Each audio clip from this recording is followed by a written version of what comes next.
My name is Roy Speckhart. I'm the executive director of the Freethought Equality Fund, as well as its sister organizations, the Center for Humanist Activism and the American Humanist Association. Today, we're seeing a confluence in the streams of ideas that lead people to consider the merits of ethics that are derived from human need and interest instead of ancient texts and divine revelation. Perhaps it was that momentum, combined with the will of Freethought Equality Fund Advisory Board member Herb Silverman, that led to the Coalition for the Community of Reason. This coalition formed in the late 1990s, and it consisted of meetings held in various cities between the leaders of the dozen or so national non-theist organizations. We met to seek ways to work together. And it was at such a meeting, some dozen years ago, that I suggested that our movement needed a firm connection to the political world. We needed to go beyond just giving our opinions on issues, beyond the rare lawsuit or uncoordinated lobby effort. And we needed to have our message heard in the electoral process as well. With the bulk of our groups small, representing modest numbers, and led by philosophers instead of activists, the time wasn't quite right for that idea then. But it is now, because in the last decade, there's been a change in thinking. Some of the credit for this shift in thinking is due to those we're less inclined to thank. We've seen religious right leaders like Pat Robertson and Ralph Reed in the 90s, followed by George W. Bush and Rick Santorum, now followed by Tea Partiers and new creationists that want to teach the so-called debate about the merits of evolution. Each of these waves made a contribution to galvanizing us in our struggle. These agents of theocratism were spurs in the sides of those who would really propel our movement into the place it is by their raw numbers alone. Faced with the prejudice that it is supposedly impossible to be good without a God, free thinkers of all stripes, under the names atheist, agnostic, skeptic, non-theist, non-believer, humanist, and more, began to come out of the woodwork to face the prejudice that we're seeing head-on. Today, 20% of Americans are non-religious.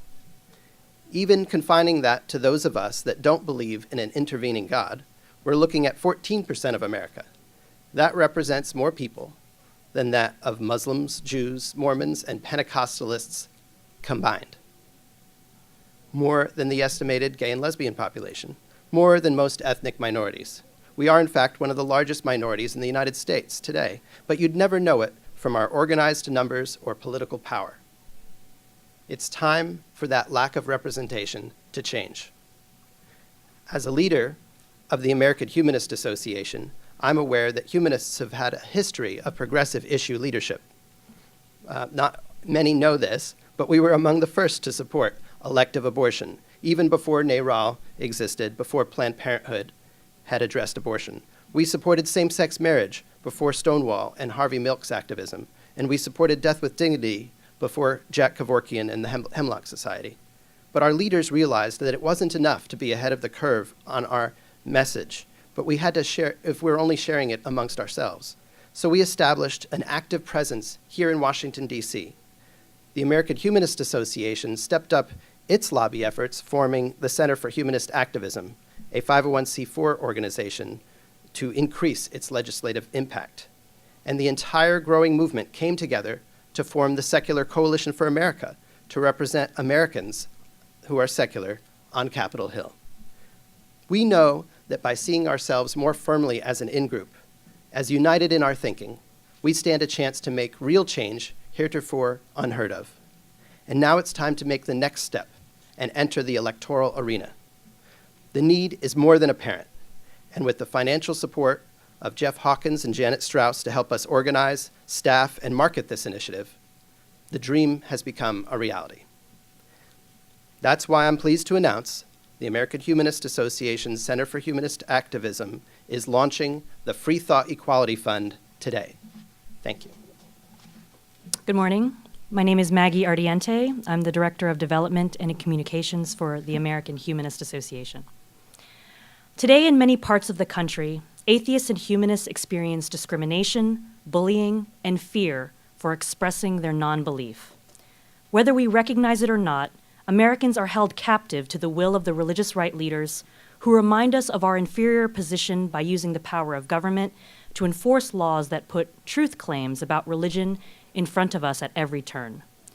We must endure statements about our nation's trust in a God that probably doesn't exist, not just on our money, but on public buildings and in ceremonies for public office, from census worker to president.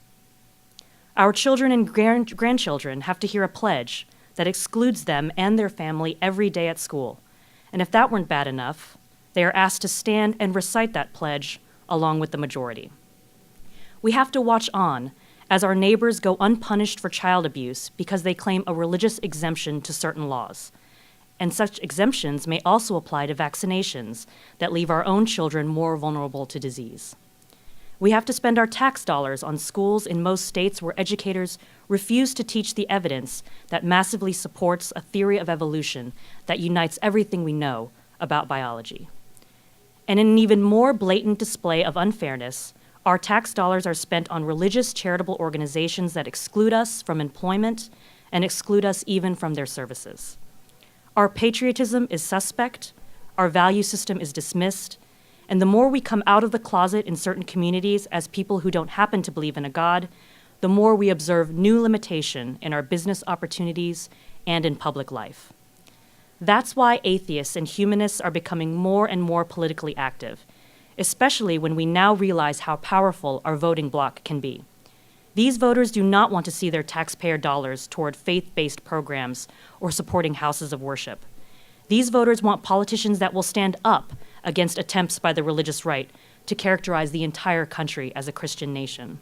But most of all, these voters want respect and equality for non-theists in the United States. With 20% of the American population without a religious identification and rapidly growing, it's time for us to elect candidates that represent our demographic. Since 2000, we've seen our numbers nearly triple, and our access to lawmakers begin to emerge. As a lobbyist for the American Humanist Association, we've made significant inroads in Congress, from helping to introduce the first House resolution honoring Darwin Day in 2011, to gaining congressional support for the National Day of Reason in 2012 and 2013. But to go from our current modest level of influence to becoming a group that is a significant national player, we must do more. As we developed the Freethought Equality Fund, we looked to establish political action committees like Emily's List and the Gay and Lesbian Victory Fund. Each organization succeeds tremendously in their goal to elect pro-choice Democratic women and LGBT leaders, respectively. The Freethought Equality Fund will work to elect the nuns, those that identify as atheist, humanist, or otherwise non-religious, in addition to those who will work for our rights, so that we can finally have the representation in Congress we deserve. We already know of more than 24 closeted atheists serving in Congress today. The fact that they are in the closet about their non-belief says a lot about why this PAC is greatly needed. The time to come out is now, and the Freethought Equality Fund will help make it happen. Thank you. Good morning. My name is Bishop McNeil. I'm the coordinator of the Freethought Equality Fund. The mission of the Freethought Equality Fund is to change the face of American politics and to achieve equality by increasing the number of open humanists and atheists in public office at all levels of government. When people see respected, ethical humanists and atheists in public office, this will begin to dispel many myths about non-believers.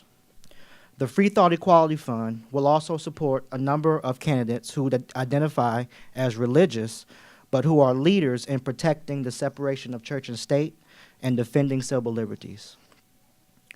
The Freethought Equality Fund is registered as a federal, separate, segregated fund, which basically means it was established under the sponsorship and continuing control of a connected organization. In our case, the connected organization is the Center for Humanist Activism. The strategy for selecting potential candidates to endorse starts with a questionnaire and interview process. Non-incumbent candidates will be asked questions about their beliefs, their willingness to go public with those beliefs, and their commitment to the separation of church and state. An example of a question we might ask is, Should theories as intelligent design be taught in public school science classes alongside of evolution? Or we might ask, should public funds be used to support religiously affiliated organizations through faith-based initiatives? These types of questions will give us a good idea of how a candidate will vote on policy issues that are directly related to the separation of religion and government. For current members of Congress, the Center for Humanist Activism scorecard will be used as a primary guideline to understand how a representative has voted on issues of church and state separation, civil liberty protection, reproductive freedom, LGBT rights, and a number of other issues that non-believers care about. In the current Congress, members of the U.S. House of Representatives have taken 7 votes with consequences crucial to the lives of secular Americans. They are House Resolution 592, which would amend the Robert T. Stafford Disaster Relief and Emergency Assistance Act to clarify that houses of worship are eligible for certain disaster relief and emergency assistance. House Amendment 169 to House Resolution 1960, which it would have allowed humanist chaplains in the military. House Amendment 270 to House Resolution 2609. That amendment sought to increase funds in the science account by $223 million and reduce funds in the weapons activities account by $223 million. House Amendment 97 to House Resolution 2217. This amendment sought to increase funding for the Office of Civil Rights and Civil Liberties by $3.346 million and to reduce funding for the U.S. Custom Border Protection Automation Modernization Account by $4 million. House Amendment 413 to House Resolution 2397. This amendment sought to end authority for the blanket collection of records under the Patriot Act. It would also bar the NSA and other agencies from using Section 215 of the Patriot Act to collect records, including telephone calls. House Resolution 1797, which is the Pain-Capable Unborn Child Protection Act. This would ban abortions from being performed 20 weeks or more after fertilization, except when the pregnancy is a result of reported rape or reported incest against a minor, or is necessary to save the life of the mother. Senate Bill 47, which is the Violence Against Women Reauthorization Act of 2013. This reauthorized and improved upon life-saving services for all victims of domestic violence, sexual assault, dating violence, and stalking, including Native American women, immigrants, LGBT victims, college students, and youth in public housing residents. Based on this selection criteria, there are 5 candidates we are strongly considering for endorsement. They serve as an example of the type of candidate we are looking for. Dr. Lee Rogers is a candidate for California's 25th District, currently held by Representative Buck McKeon. Lee will be a strong advocate for the separation of church and state and a leader in the effort to protect scientific integrity. State Senator Will Brownsberger is a candidate for the Massachusetts 5th Congressional District, which was recently vacated by Representative Ed Markey. Senator Brownsberger has a proven record of fighting for marriage and racial equality, while also working to improve science and technology in Massachusetts public schools. Representative Bobby Scott represents Virginia's 3rd District. He has been a well-known leader in the effort to protect the rights and civil liberties of all Americans. Representative Scott scored a perfect 100% on the 2013 House scorecard.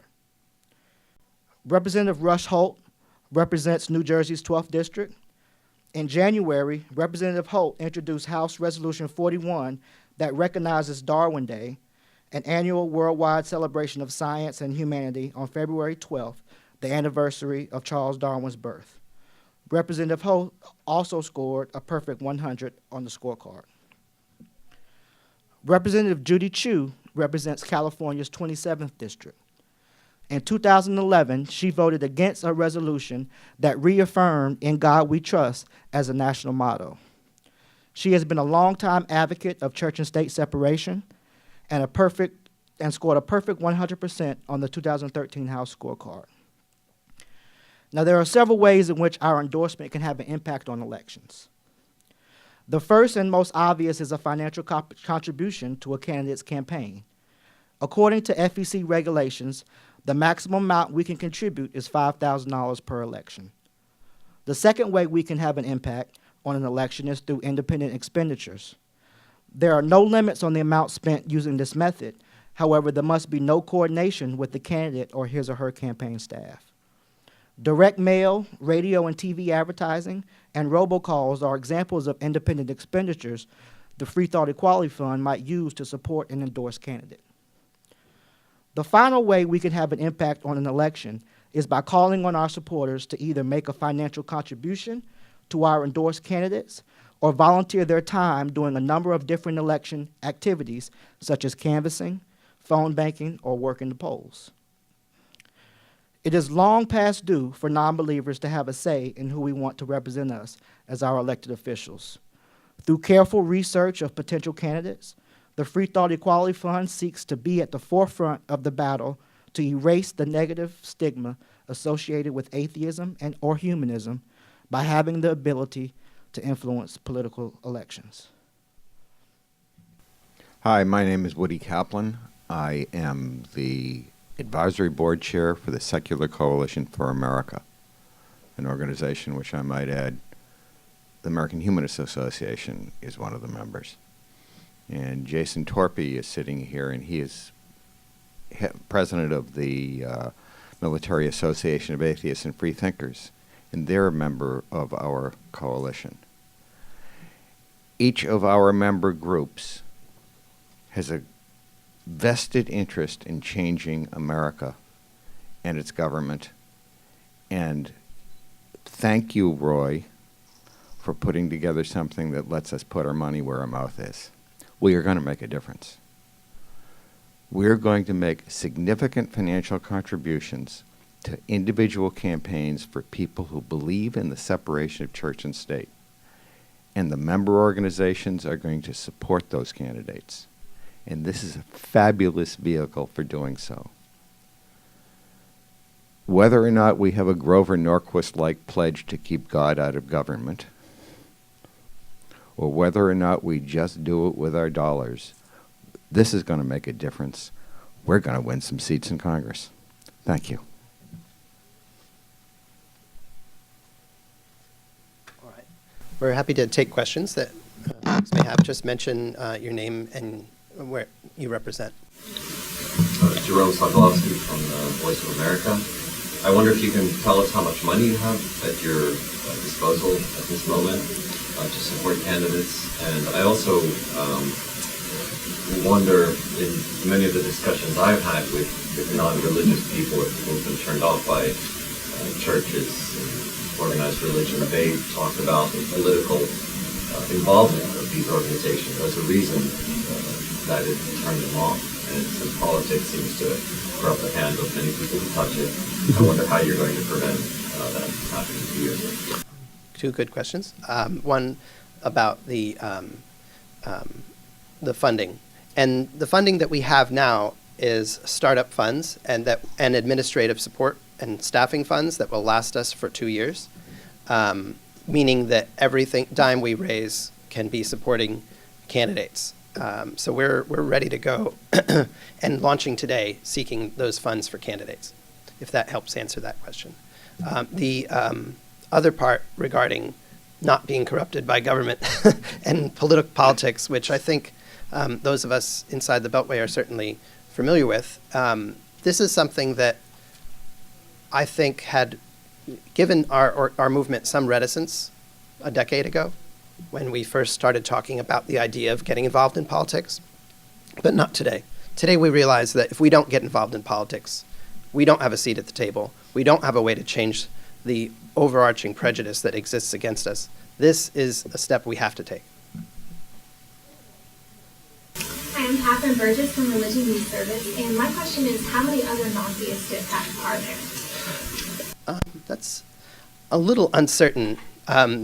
There is a group that formed about 2003 called, initially called Godless American PAC, that didn't have a startup funding support like this one does. And that group had changed its name to Enlighten the Vote and still exists. But again, doesn't have staffing and things like that. There is no other one that I'm aware of at all. Frank James with NPR. I am not sure about this, but it strikes me that maybe the majority of the 5 candidates that you are going to support financially, I guess otherwise, would be Democrats or Democratic leaning. Is that right? And so, how do you avoid the perception that you're really sort of a Democratic front group, or that you're really sort of tilted towards one side of the political equation? Well, we'd be very happy to have the support from Republicans who also are willing to endorse and work toward equality for atheists and humanists. That's something that certainly could exist. We have a advisory board member who joined us just now, Edwina Rogers, who comes from the Republican side of the political spectrum. We certainly are looking for those candidates. The ones you heard, and Bishop may say more on this, that us mentioned so far are exemplary candidates for us to consider, but that we will be funding others, not just those. Do you want to say a few more? Just to add, like I said, we're actively looking for all candidates, regardless of their political affiliation, who will, support protect separation of church and state and defend civil liberties. And based on our 2013 scorecard that we just recently completed, there are no Republicans currently in the House and Congress that would fit that. So we're looking for them.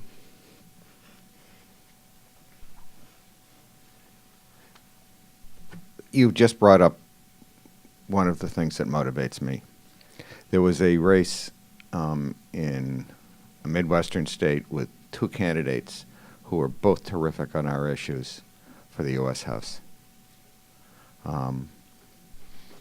I hope that what that will do is bring both Democrats and Republicans into focus, that there is a whole constituency here that will support them financially and otherwise if they'll take on separation of church and state as an issue, not even their primary issue, just as an issue. And I might want to add, and I was thinking about whether or not to say this, if I'm a maximum federal donor, I can't give any more money to federal PACs or candidates without violating federal campaign finance restrictions, I personally.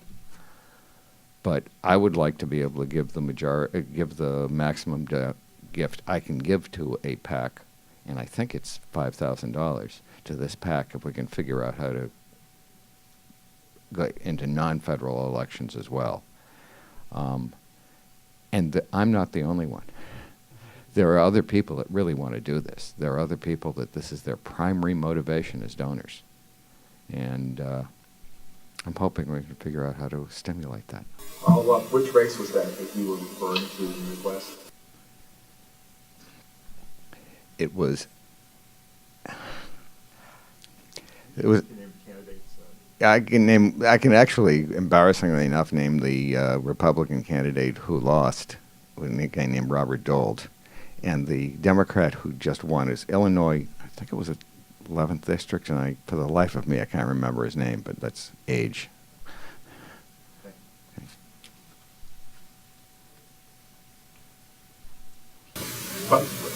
If no one else has questions, so you say that there are, I think, did you say about a dozen, I forget the number, but a dozen lawmakers who are sort of in the closet. Is there any thought that you would perhaps out them, or? No, we don't intend to out candidates who are non-theist. We think we'd like them to see the benefits of doing so themselves. And I think that there's been this misperception that it's somehow politically damaging to mention that you're a non-theist, even in liberal districts. where that may not be as big a concern. I think that that misperception has to be addressed, and one way to do it is show that there's financial and otherwise support behind those candidates. And this organization is going to, for the first time, show that. How do you know that they are? I'll let Woody speak to this a little. Do they also span the partisan line? The answer to the second question is yes, they span the partisan divide. It's more heavily tilted toward Democrats, but it may be the person that asked the question. It was I. Some years ago, the Secular Coalition for America ran a contest. Who was the highest elected official in America who would publicly admit they didn't have a God belief? And we figured we were going to win it either way. Either it was going to be a dog catcher in some small town in the Midwest to prove that there's prejudice against non-belief, or it was going to be the President of the United States, or somewhere in between. So we went around and asked the question, do you identify as an atheist or agnostic? And at the time, there were 22 members of the U.S. House or Senate who identified that way, only one of whom was willing to go public at the time. It was Representative Pete Stark from California. We asked the question of new members as they come in again. Of those new members, we are now, with those new members and with the old, assuming they haven't found God, and those that are still have been reelected, there are now 31. I speculate, this is pure speculation, that there are more. Because who's going to tell me? Because I might out them. And there's the rub that Roy just mentioned. If there are 31 members of Congress who are not able to even mention their religious belief or lack thereof, we've got a problem. I'm hoping that there will be comfort level in coming out, but I'm more interested not in their individual religious belief, but in how they vote. And we are keeping score. Amanda Trevor with the Huffington Post. Just to clarify, right now it's just federal candidates, not state and local. We are looking at state and local. The examples were from federal races, but we know of candidates that we'd be interested in on the state level. Do you want to speak to one or two of those? There's Carolyn Tomei in Washington, I believe, who is a state candidate who we are looking to support. Jamie Raskin is another one who we will support in Maryland State House. Like I said, the list was given to give you an example of the voting records and the commitment to the separation of church and state by candidates that we would like to support in the future. So it's by no means a list of just because they're all federal candidates means that that's only who we're going to support. So we're looking across the board at all levels of government, and there might be some benefit to starting off at the smaller levels and getting them in and getting them used to that political fire that they will receive from coming out or standing for these issues. Correct me if I'm wrong. Alex Aswell, National Journal. I believe Kristen Semena is one of the only open atheist members of Congress, and I'm curious, why she isn't on the list, and if you have any interaction with her or would you support her? Well, Kirsten Sinema is somebody she's actually the first person in Congress to, when she was asked her religious identification, she put none, N-O-N-E. So she's definitely the first. But to my knowledge, she is not publicly out as specifically an atheist or an agnostic or a humanist. I think she's somebody who does support the separation of church and state, and certainly is someone that would qualify as somebody who is an ally, somebody that supports our cause and who would benefit from the Freethought Equality Fund. But as for a public atheist, I think she has not done that yet, and so we're definitely seeking particular candidates in addition to those types, but who are willing to come out as an atheist.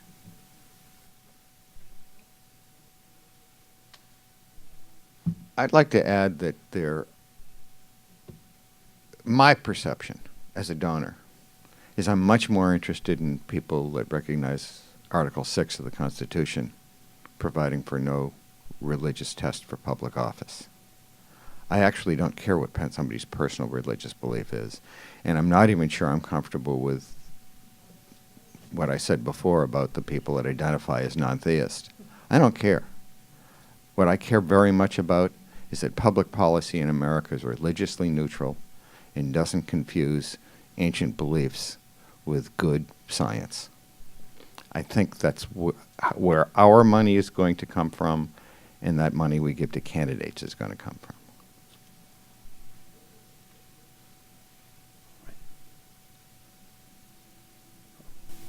All right, then. Well, thank you very much for attending and taking part. If you have follow-up questions, we're not going anywhere, and you can chat with us some more.